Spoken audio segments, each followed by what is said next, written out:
Ida for leaving my mother's party after she insulted my daughter.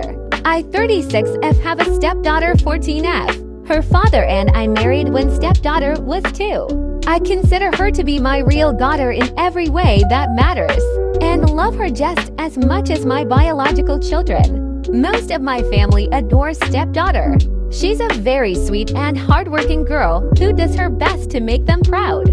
However, my mother 55F appears to not. She's never outright said that she dislikes my daughter or why, but I've always thought it's because she wasn't my biological child. I've been teaching stepdaughter to cook for a few years now. She asked me last year if she could start bringing her cooking to family gatherings and potlucks. And of course, I agreed. My mother started critiquing stepdaughter's dishes. It began with just suggesting she add different spices or cook an ingredient a little longer. But over the past few months, it's been getting worse. She doesn't criticize the dishes of any family members. This Thanksgiving, she told stepdaughter that the casserole she made was disgusting and inedible.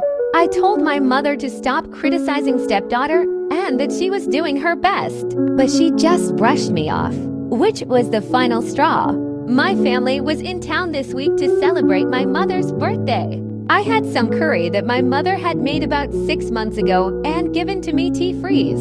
So I reheated it and brought it to the pal and told everyone stepdaughter had worked very hard to make it just like her grandmother always did.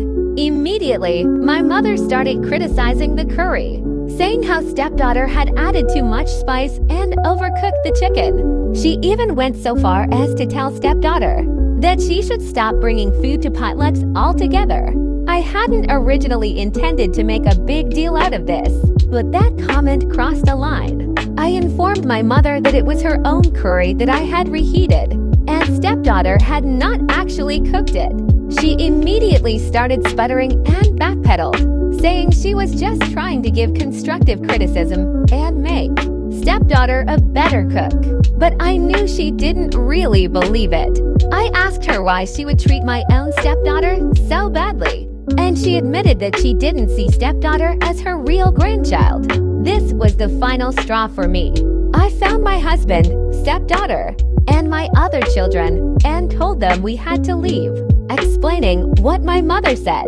We probably won't be attending any family gatherings for the foreseeable future either. My mother has gone full scorched earth on Facebook, and most family members have taken her side. She says that I ruined her party by leaving and that I destroyed our relationship.